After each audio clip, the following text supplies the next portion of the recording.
Hello friends, welcome to rich breath channel. दोस्तों, what is inflation? Inflation का मतलब क्या होता है?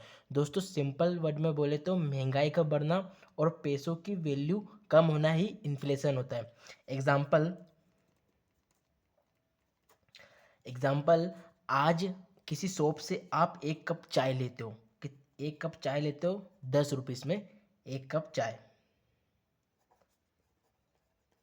एक कप चाय लेते हो 10 रुपीज़ में।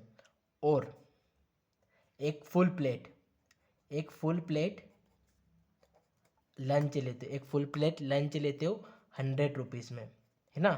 और यही 5 ईयर्स बाद 5 ईयर्स के बाद ये एक कप चाय का प्राइस 10 से 20 रुपीज़ हो जाएगा। और एक फुल प्लेट 100 रुपीज़ की मिलती थी उस टाइम में, पर अब हाफ प्लेट मिलेगी। हाफ प्लेट लंच मिलेगा 100 रुपीज़ का, और उस टाइम मिलती थी फुल प्लेट, और अभी मिल रहा है 100 रुपये में हाफ प्लेट। देखो, सेम सामान है पर पैसा कमज़ोर हो गया है। इसी को कहते हैं इन्फ्लेशन, यानी महंगाई का बढ़ना। दोस्तों, ये क्यों होता है? तो फर्स्ट तो जब पैसे ज़्यादा प्रिंट हो पैसे प्रिंट ज़्यादा हो तब हो सकता है। सेकेंड, डिमांड ज़्यादा और सप्लाई कम, तब इन्फ्लेशन हो सकता है। थर्ड है पेट्रोल, ट्रांसपोर्ट महंगा हो सकता है।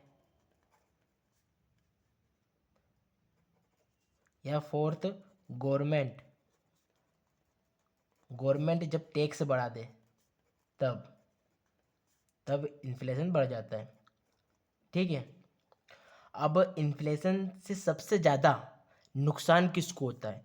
सबसे ज़्यादा जो नुकसान होता है वो होता है जो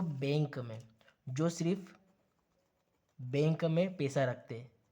जो सिर्फ बैंक में पैसा रखते हैं, एक तो उनको ज़्यादा नुकसान होता है, और दूसरा जो कैश सेव करके रखते हैं। अब कैसे? कुछ लोग है ना, अपना पैसा कहाँ पर रखते हैं? एफडी कर लेते हैं कि पैसा वहाँ पर सेफ रहेगा और ग्रो भी करेगा।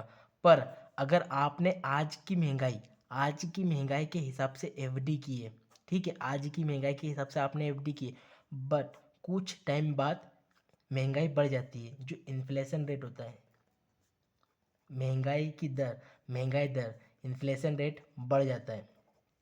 तो जो आपका इंटरेस्ट रेट रहता है ना, वो कम हो जाता है। महंगाई बढ़ी तो इंटरेस्ट रेट कम, और आपकी जो ग्रोथ रहती है, पैसों की जो ग्रोथ रहती है, वो पूरी कमज़ोर हो जाती है। आपकी कुछ भी ग्रोथ नहीं होती, आपके पैसों की वैसा का वैसे ही रहता है, सेफ रहता है, पर कुछ भी ग्रोथ नहीं होती है।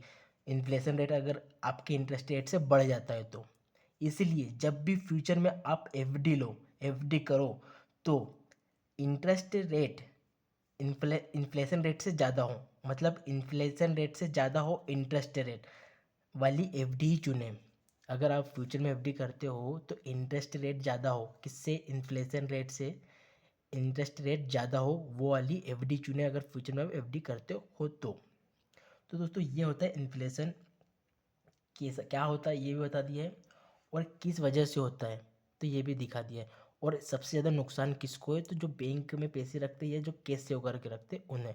अगर आपको पैसों की ग्रोथ चाहिए तो आप इन्वेस्टमेंट करें। ठीक है, थैंक यू।